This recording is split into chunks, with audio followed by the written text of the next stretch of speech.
and welcome to PM Express. So that's a favorite time of the day. You should be all sat back and relaxed and wondering what we're going to talk about this evening. Well, we are looking at the PURC protest. PURC literally locked their doors today and said they were not going to let the board and management come there until, the higher officers acted.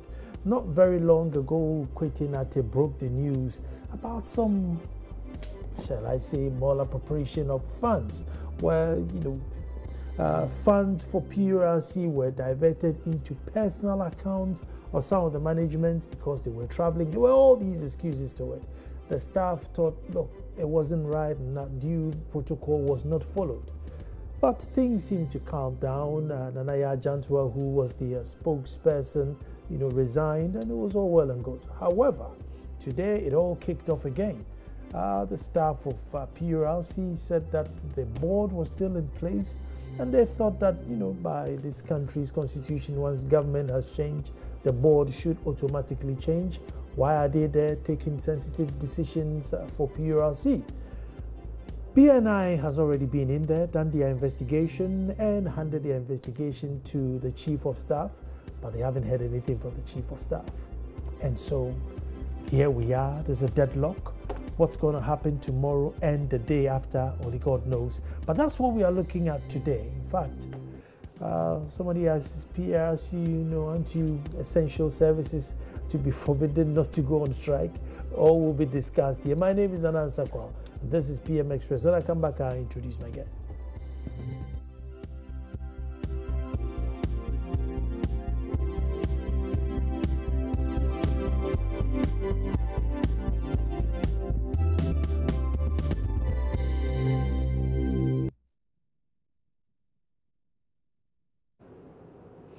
Well, sat right next to me to look at the PURC protest is the chairman of the PURC Workers Union, Abubakari Jabaru. Not the first time I hear when the news broke first. He was here to express his sentiments. Abubakari, you're welcome. Thank you. And then no stranger to the show, Ben Arta, resident labor consultant. Thank you. Thank you for the new title.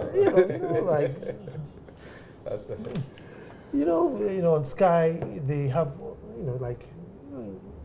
designated people who deal with this. So you are PM Express's labor. But let's watch the video and see what happened to the conversation going. Why at this juncture you want to reinstate Nanaya Jantwa upon all the things that she has done in this institution? I am your grandson. I have been working in this institution for 12 years. I have never seen a promotion. I have never seen a promotion because they will not allow us to interface with you. When there were issues rife, you constituted a fact-finding committee, and before we said Jack,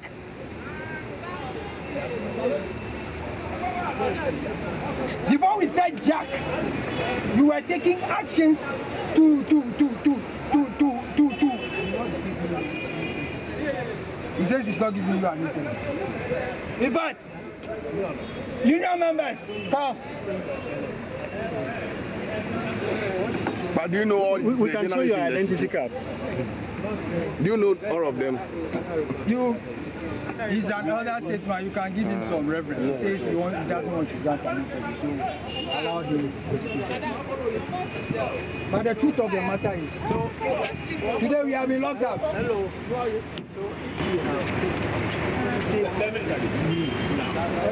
When you please, I'll take you.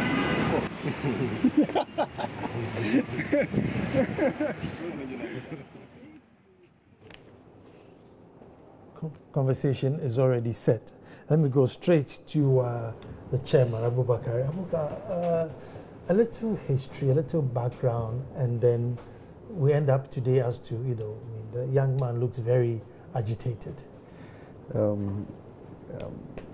Thank you, Nana, and good evening to your cherished listeners. Speak up for me a little bit so that... good evening to you, Nana, and my colleague here, and your viewers. I think somewhere first March we were at the same platform trying to see how best we could move PURC forward, courtesy of your intervention a lot of people did called and they promised that they were looking into the matter. But up to date, we are still where we are because whilst they did mention that they were intervening as a respectable group of persons, we in a way talked to our members and we were very, very quiet and calm and we never acted. But in between the line, the period, we were getting some actions and activities that was affecting the staff. So we've had about 3 events that occurred after our first agitation, and subsequent to that we're going to have multiple of those issues happening. So 3 days ago what happened was that there was a subcommittee of the commission that came and met. Then the following day another subcommittee stakeholder consultation also came and met. And prior to their meeting, I had a discussion with the Director of Finance and Admin, and he appealed that there were posters on the doors which was not in good faith, so we should try and talk to our members to remove it. Immediately I was able to convince members to remove the posters. The next 30 minutes, 1 hour, we had Nana Yajentua surfacing at the head office to convey a meeting, which had 2 commissioners and 2 staff. One which she has was she summoned to a meeting or she conveyed a meeting? That was the information I got. I got the information that she came and she organized the meeting. The Director of Finance and Admin was not even aware, and even administrators who normally would arrange set meetings were not even aware. Then we got the hint that today a board was going to meet, for which most of the structures or administrators were not aware. And the gist was that they were going to reinstate Nana Yajentua. So last night I had a series of calls from membership. I had to call the Director of Finance and say, look, this is a complete betrayal of trust. You've asked that we should talk to our members to see how best we can have a semblance of some kind of peace and a cordial working environment so that we could move on, even in the midst of our challenges. Now we have removed the posters, and the next moment you are getting some actions that are going to trigger some agitations.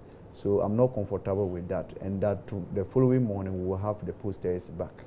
So the following morning, before I even got to the head office, I was just in my office. The driver who was on duty to open the place called and said, look, there's a padlock and he cannot have access to the place. So I had to go there to verify. And when I went, it was true, there was a padlock. Nevertheless, we still went ahead and put our posters just to protest, to let them know that we are not happy the way things are happening, because they've betrayed the trust for twice and will not allow them to do for the 3rd time. We presented our CBA to them and they said they didn't have the mandate to discuss that. But they had the mandate to discuss an approval for a gentleman to be employed ahead of people who had qualifications and experience more than him. They had the mandate to do some reversals, minus the internal auditor and the head of finance that were victims of some transfers in the past that trigger the agitations.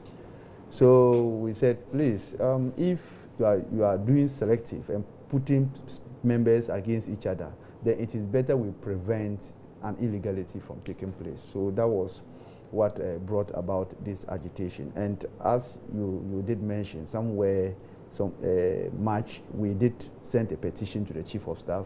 Then we mentioned about some mismanagement, malfeasance that one of your journalists came out with, and we called for an investigation. BNI, because we've been following them, when they finished the report, they sent it to the Chief of Staff. We've been following to get just a copy of that so that we know, because almost 60 of our members appear before the BNI for interrogation. I started the interrogation, and if they have completed, it will just be fair we know what the recommendations are. But we've not been able to get it, and we are planning of even escalating our matter to a higher level, and that is where we have been, just to come to this reaction. It was not planned. It was a reaction that people have bottled up a lot of anger in them, and at the end of the day, they have to find a way to let it out. So that resulted to today's reaction. Well, my lord. My lord. I mean, Ben, I've been listening to him. Was that the right thing, to lock the place up, or are there other channels available for the staff to use? Thank you, Nana. And let me take this opportunity to wish you well, your wife and baby. Thank you very much. I also greet all our viewers. Going back to the question, I think it's not appropriate to lock out without the necessary notification to National Labour Commission. That's the position of the law, Labour Act 651 of 2003. If any group of workers or in this case an employer intends to institute or embark on a lockout, there is a need to notify those involved, and especially the National Labour Commission, and you have to wait for 7 days to expire before you can really institute the lockout. The principle behind this, period is that you begin to manifest openly to the others that, look, there is an unresolved dispute, for which reason we have not been happy, so there is a need for us to resolve it. So within the 7 days of the notification, one will realize that the conflict is getting to a very high plateau that people need some kind of intervention. So that is the essence of the 7 days. Again, the question comes to my mind as whether PURC itself and its workers are essential service workers or not. And as per the loose definition of who an essential service worker is, I can confidently say that they are essential service workers. So in the first place, the management and those who instituted the lockout have no business. And on record since 1997, that I think in October 1997 that the PURC was established, there had never been any case of lockout or strike. That goes to confirm that they know their position in law and the fact that they do not have such rights to even institute a lockout. So it is a misplaced priority to even embark on a lockout at all.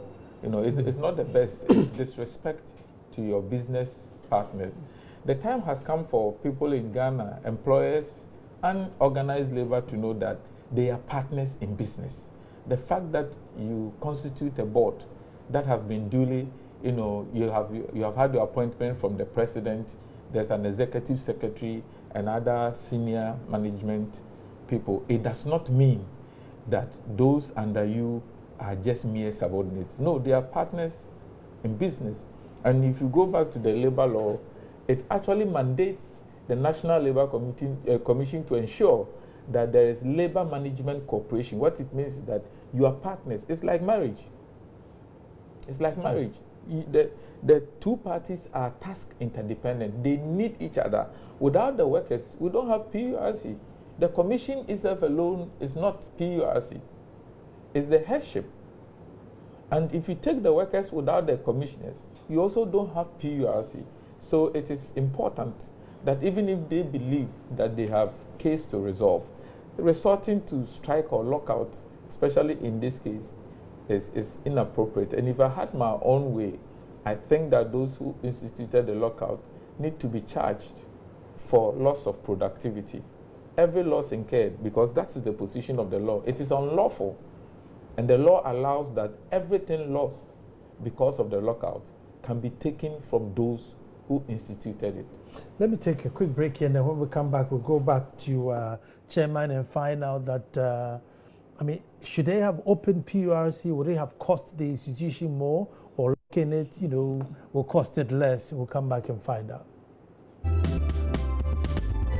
Well, thank you very much. And we're looking at the PURC protest. And, just before the break, our resident labor consultant, Ben Arthur, made it clear that, look, you just can't get up one day and decide that that's it, I've locked the place up, nobody's coming to work, and indeed any cost incurred could be, levied upon you. However, I'm finding out from you, maybe from your members, you think, look, if we don't lock up today, we'll lose 1,000.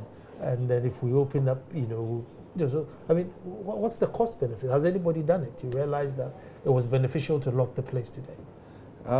In actual fact, we, as leadership, we are not totally in support of a lockout. But it was necessitated because members thought that that was the only way they could prevent an illegality. And like the Constitution confers on every senior citizen that if you see the commission of any crime, it is unto you to prevent it. And I think the staff were of the view that they don't want them to commit an illegality. The people say on one hand, we don't have the mandate, and on the other hand, they are trying to come to take a decision. So it was some kind of holding themselves up as commissioners without authority. We are not aware that the president... Until they are officially removed, they still act. They have to wait for... Are they the only people in Ghana?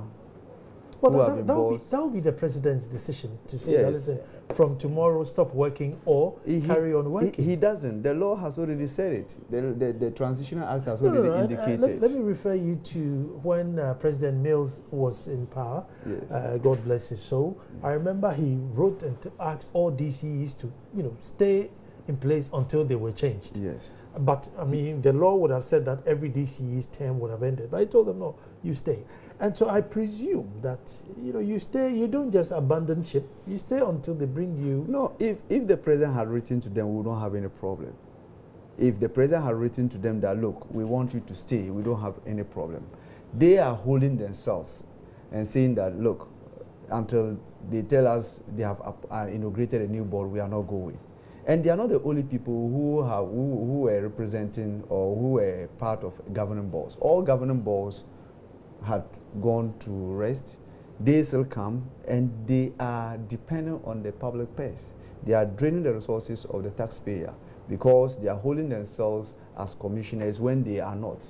What prevents them from staying home? If they truly need you, they will call you. If the president thinks your services is needed at PURC at that point in time, like you said, I don't think the DCs just sat and held themselves as DCs because they thought that nobody had been appointed as DC. The president will have to write, and that is what we believe in. We want normally to have a paper trail, and all what we have done, we have written severally. With our correspondent, with the chief of staff, we have written, and recently we wrote a reminder. We followed up with a second reminder where we copied the president, the vice president, the senior minister, and the national security minister. We have paper trail of all those things. The second reminder, she did acknowledge and said they were going to act on it.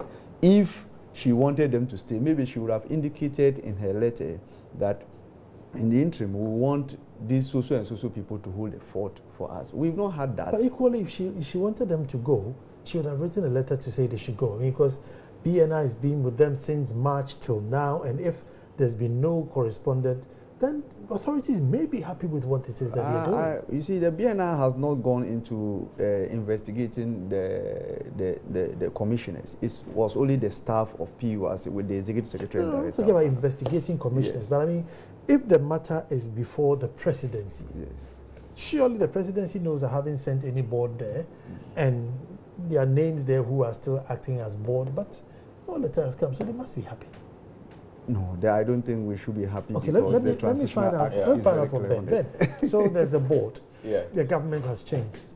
They are still acting. No letter has come. Nobody's, say, hey, no, Ben, don't go to work or don't act as a board.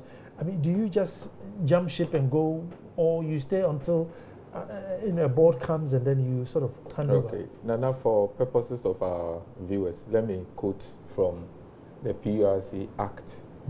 538 of 1997. I'm quoting from section 5. It talks about the tenure of office of members of the commission. That's the board, what we refer to as the board.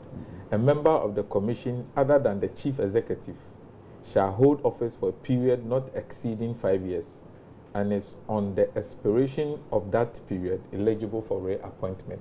That is very clear. What it means is that you will spend maximum 5 years. And when the 5 years maximum expires, you will qualify for reappointment. So as soon as the 5 years from the day that your appointment commenced expires, whether you have been maintained or you have not been maintained, it has expired. And once it has expired and you have not been reappointed, in fact, it is an illegality for you to continue to hold yourself as a commissioner. And we have had many boards that have been acting in this regard. It's a drain on public purse, because I'm telling you, if I had my own way of finding out and making sure that they have been taking allowances even after the expiration of their appointment, we will have to surcharge them. But because there's no business. Have they done 5 years? Maybe They they've are more been than there. 6 years. So that's the position of the law. If your 5 years has expired, so probably we have to begin to find out each person's appointment letter when did his appointment commence. And then if we're able to determine that 5 years has expired and the person has not been reappointed, then the person has imposed himself or herself on the commission as a commissioner. And any person, any inconvenience that the person has caused, he should be made to pay. We have too many boards in this country supervising management that they ought not to do so. There are several of them. Well, that's And it comes from the concept that once you are appointed, until you are taken away.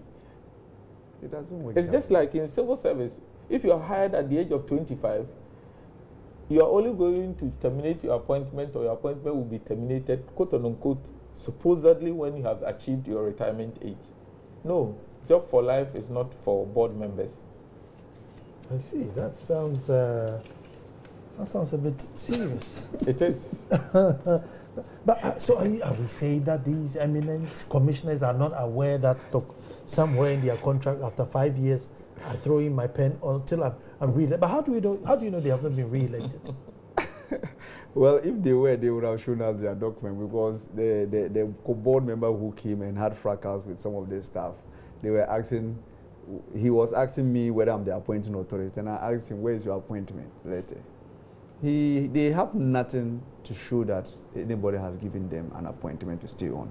And just contrary to what he mentioned, the Transitional Act supersedes the PURC Act, because it's a latest act that says that almost when there is a change of government, there are some specified commissions, boards, and state agencies that has to move with the presidency. But like he said, it is not exceeding 5 years. That doesn't mean that you automatically have to stay 5 years, but you can't go beyond 5 years. So if it's a year or two, the president still have the right to say you can go. If it's a day or two, the president still have the right to say you can go. But if you look at the act, the Transitional Act, it supersedes the PURC Act, because it is the latest, and it will have taken into consideration all these variables, because we are not the only people who have that in our. If you check the Energy Commission Act, they have those things there. If you check the Petroleum Commission Act, they have those things there. But all of them, MPA, all of them, immediately after the change, when the president was sworn in, all of them packed their bags and they left, because they wanted to have their respect. But here is the case: we now have red bands everywhere, we have posters everywhere, and they come and sit in that red band and posters and claim to be meeting. And when they are meeting, they are not meeting in the interest of staff. Anytime we see them, we have noticed that what they are coming to discuss is against staff. Because we have concluded that just last 2 weeks, in the sense that I had to sign a letter forwarding our So who proposal. represents staff on the board? We don't have that. Ours is a composition of industry, consumers, we have labor, so the TUC represents us. Okay. We have a TUC representative. TUC has one. Let me help. Yeah. There's a chairman, it's a board, president, a commission that is made up of 9. We have a chairman, we have the executive secretary, and then we have a representative of TUC, we have a representative of AGI, yeah. That's Association of Ghana Industries. And then you have you have a representative of consumers. Yeah. And then that makes it 5. And then you have 4 other reps who must have knowledge, in regulatory matters, in public utilities. But fundamentally, not to take away your space, if you look at the PRC law, I think the time has come for us to begin to do a lot of amendments. You know, some portions are outmoded. For example, we now have PPP, you know, doing utilities. But this law is only for public utility companies. We have private individuals who are coming in to do utilities. And it can't. But this law only says that you can only regulate public utility companies. That's all. What it means is that those private providers are unregulated. Even if they are regulated, there's no one regulatory body. No, but and I think that the private guys, they come to them for approval. Yeah, we see if you. But that's not the position of the law. No, but if you go strictly by our act, we are there to give guidelines. You see, the private sector is regulated by competition, but we have to give them the standards to meet. You can't go below the standards. So everywhere when you go, the regulation that we do here is not up to what we should have been doing in the advanced country. You start from the processes of even procurement up to the end of the costing. So now that he's mentioning PPP, I think the law, fine, there might be some areas that we'll need to amend because there have been some additions or some things that have been taken out of our law. For example, PURC, under its own law, cannot say that a private company that is producing a kind of electricity, you know, should be regulated by these tariffs and the rest. Not producing electricity and selling to ECG or Gridco or Netco. Do you get it? But directly selling to the community. There's no law here that will allow PURC to come and say that bring your tariffs for us to, you know, and I'm coming. And when we talk about utilities, we are not just referring to electricity, we are talking about water. Now there are private companies who are producing water for some communities. When you go into some of the communities in Ashanti region, we have people who have done some boreholes and they have put some reverse osmosis treatment plants in there, and people go there. But you see, you should be. And it's an open market. It's unregulated, but they are providing utilities. You see, you should be mindful of the fact that we also have the mandate to make regulations if being necessary. There is that opener for us in our airline. So you see, we still have the room. If we don't make a regulation, then that means that we have failed not to do. But if we see an emerging trend in a particular area, we still have the right to do a regulation. So how long will this standoff last? Today we spoke to our members, and tomorrow we'll be operating. We are adopting a different strategy, like he did mention. We have considered all the implications, and we shouldn't let the consumer at the end of the day suffer the brand. But all we have made clear is that we will not allow the illegality to continue again. When the board members are coming, we will find a way to let them know that they are not supposed to be until they have any indication or letter from the appointing authority stating that they can come and carry on till they discuss our CBA matter. And how about Nana Jantosh? I mean, she resigned. Can she say, "Well, I've not resigned anymore. I want to come"? That was the fears of staff, and I can authoritatively mention to you that I had a communication with her, and she has indicated that she's not coming. I see. But I mean, what was the great worry? Because I mean, there was such a great worry of her coming back. In actual fact, there have been a lot of problems that people working in PURC, especially under her, goes through. Is it because of fear of change? Because you know we don't like change. Anybody who comes and is a revolutionary and wants to put structures in place, we're not going to work with you. Is that the case? Oh, but Nana has been with the commission for the past 12 years. So the change only came when Mr. Sapon took the seat.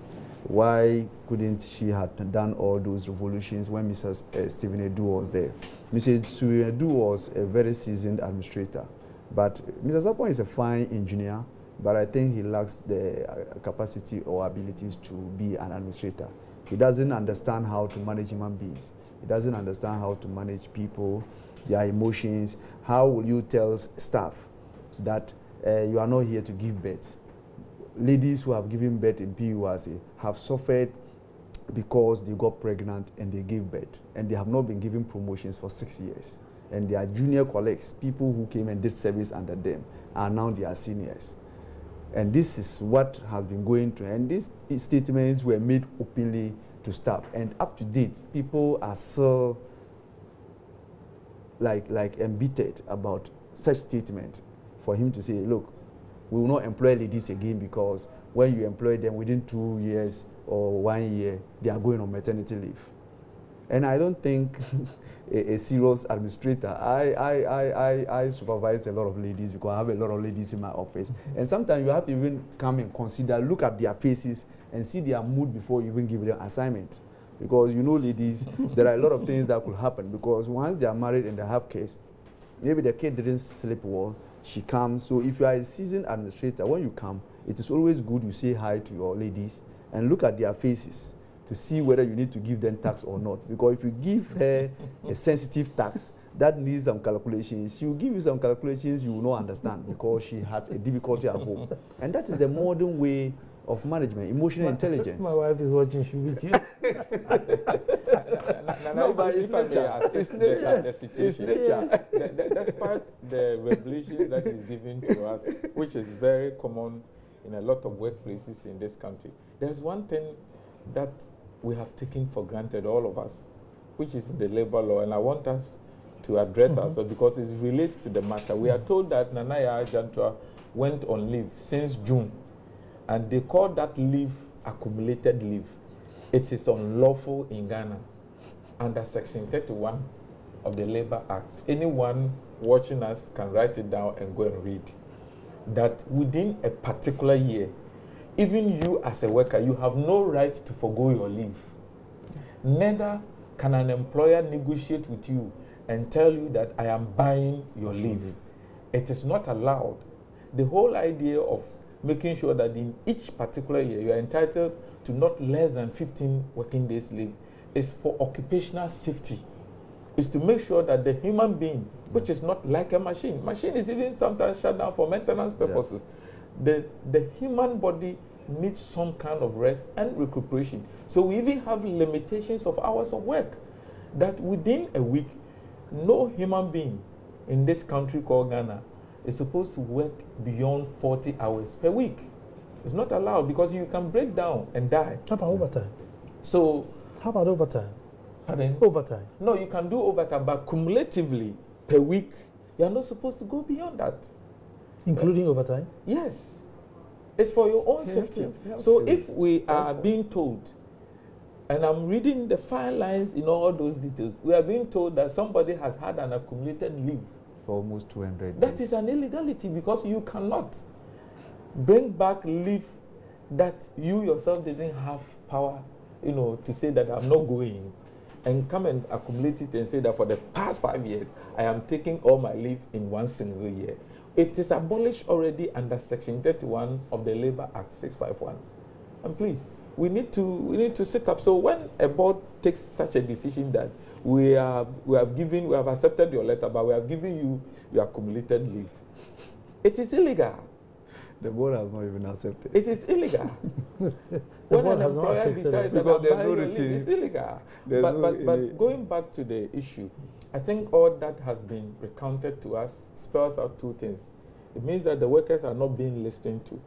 It is obligatory for an employer to give workers relevant information. When we say relevant information, information that is relevant to the employment, it should not be a secret as whether board members have been reappointed or not. It shouldn't be a secret at all.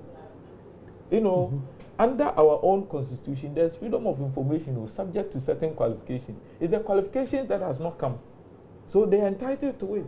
And at the workplace, under our labor laws, they are entitled to that kind of information to know that the people that they are working with, are they people who qualify to even be at the work premise? And here we are, they are threatening that they will find, because he's on TV, he has been very, calculating, and he's been very circumspect in using his word. He's saying that they will find other means of making sure that the people will not come to the workplace. Now the question is, what other means is available to an employee to prevent management from coming to their own workplace? It tells you that it's going to be physical. It's going to be physical, and the authorities listening to us must not allow that to happen, because it will be a shame to all of us and our industrial relations and the kind of peace that we want. But I advise him that, please, if you have any grievances, the good way to go about it is that go to National Labour Commission, file a complaint that so and so, because that's why we have the National Labour Commission. It's a matter of dispute. So even if you are not hearing from the Chief of Staff, you are not hearing from the President, you are still allowed to carry your matter to the National Labour Commission. And the National Labour Commission has authority, the jurisdiction to listen to you and to call the other parties. And it talks about all manner of dispute as far as work relationship is concerned. Let me take a quick break here, and then when we come back, I just want to find out what's the big difficulty?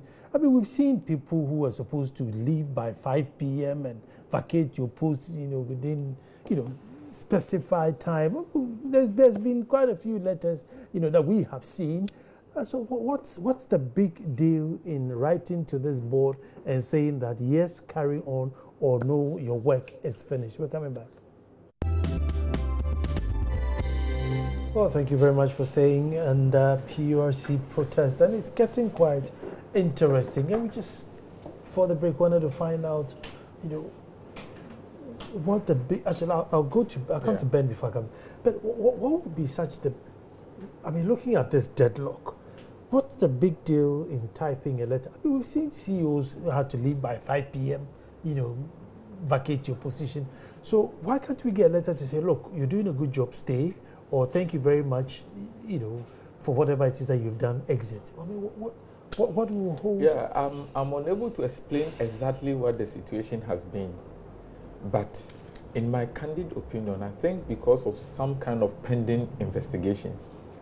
You are investigating an individual, and the question is, do you want the individual to be out of the system, go travel, or you want the individual to be hanging around to help?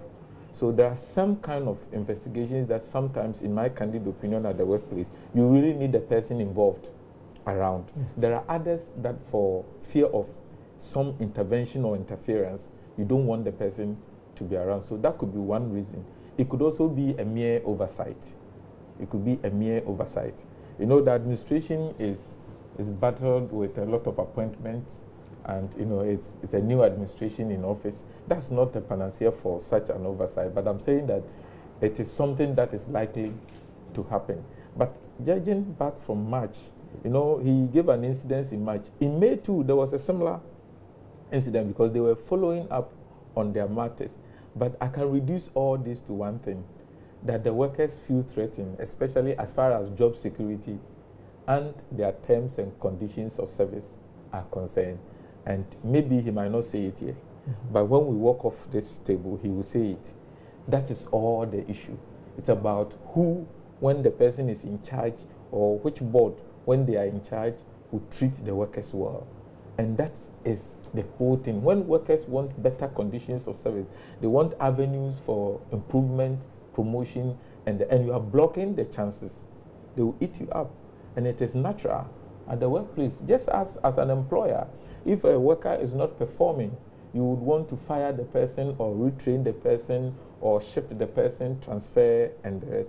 And when workers generally see an administration or management that transfers people anyhow, interdicts people anyhow, according to their definition, it speaks to them that, look, so what now na unyabodi a share and what it means is that don't say there that the stick that beat Techi for it to be used to beat you. It's a very simple analogy. So whilst you are waiting, you know that you are waiting to be affected negatively, and that's all that the workers are preventing. Probably the next question that we may have to ask is to look into his eyes and ask them, what is the summary of your demand? That's another way of asking, because they are demanding something. And it's not just the face of the individuals. I can tell you, it's not the face of the individuals as Sapon or Nanaya Janto, but what they represent and how it affects their terms and conditions. That's what the workers are fighting for. Well, we have a consultant. Yes, I think the question I don't come in anymore. I don't come in anymore. I think that summarized the issues because largely that is the problem. Largely, that is a problem, because if you have somebody working for 12 years without moving even a notch, not to talk of promotion, it's something that is pathetic. People 10 years, 12 years, 8 years, 6 years, countless. That is the situation that staff are facing. But then if this board have only been there for 5 years, then aren't they taking too much of the blame as if they caused all these 12 years of non-movement? Yes, they caused it in the sense that some people were promoted, and when they came, they said, look, we've just come, we've not observed you, and they withdrew, they withheld those promotions. And such people, maybe the person had maybe done 3 years, 4 years, he was promoted, you have withheld it. Add 6 years to 4 years. We are talking about 10 years. And that was what most of the people who have 12 years without promotion, that was their predicament, because they had promotions, and when they came, they withheld it, and they have never given it back to them. Could it be that, you know, the proverbial Ghanaian work attitude that sometimes maybe it's in there? I went to ECG, I called ECG in Afinia. The way they insulted me, I'm telling you, they dressed me on the phone. And obviously, the following day, when they got to know that it was me, before they started calling and apologizing. But when they didn't know it was me, my goodness, they gave it to me, Papa. You know, so I mean, it's a work attitude. Could it, I'm not saying you're like that, but I mean, but could this be some of these things that maybe the board too stands up and say, no, we demand good service in actual from fact, you? I've worked in different places before I got to PURC, and PURC has been the longest place I've worked in my life, and I enjoy working there because it's challenging. Where I am, you have to be an engineer, you have to be a billing expert, you have to be a diplomat, administrator, everything. And that has encouraged me to stay on for that long. And what I can tell you that the gentlemen that you have there are the finest that I have seen in other places I have worked in. Very challenging. They are a crop of young guys who are determined to progress in career. And that is the reason why you see the gentleman getting emotional, because he's a water quality analyst who wants to be on the field. Now he's not given the right to go to the field. So he's become frustrated. You have engineers who are now reduced to data entering people because the CEO believes that, look, you don't need to go here. I decide who goes, and I decide who I promote. There are people who, since they joined the commission, have never been appraised. These are things that are happening in PURC. He appraises people. He says, "Oh, I have no." He said, "You have not appraised. He have appraised you in my head." These are comments that have been made even at staff debates, staff meetings, and this board, like he did said, we have never, as staff, had the opportunity to even interact with them since they became commissioners. How can you have your board who has never interacted with you? It's so unfortunate. And like we said, we keep on hammering that we want a technical board. We know the reason why we are talking of a technical board. We have never had such a board in the history of PURC. The first chairman we had was Nana Dr. S.K. Biasente, a fine gentleman who promoted PURC to a particular level that people respected. Kwame Pienim, an economist, which everybody knows per his principles, promoted the PURC to a particular level. And Professor Frimpong Boateng, when he came, he encouraged us to go and monitor the utilities. So you could see that the PURC staff were going to the interland, because he himself, as the chairman, went into water treatment plants, Upper East, Western region, where they were Elubu and all those places. So he now opened the gate for them to move out there. But when this board came, they have never even, if you ask any of the board members that where is the Western Regional Office, they will not be able to tell you. Where is the Tamale Regional Office? They will not be able to tell you, because they have not had the opportunity to even go there. They don't think about staff. When you make complaints or you meet them and you tell them these are, all they do is that they package your name and they go and give to them. They say, oh, you wait, you will see where you get your promotions. Some of us have never been intimidated by that, because promotions is not something that motivates me. Well, it's a running story, so let's see where it gets to. We want to find out whether the commissioners will stay or if the commissioners will go. It's been exciting. But before I end, let me urge the Tema authorities, right? that the motorway roundabout has been opened and it's beautiful, there's no traffic. But somebody, you know, from the Aflao to the roundabout, somebody is setting up a yarn market right in the middle of the roundabout. Please, police, district council, whoever it is, a yarn market. Come on, please, a yarn market.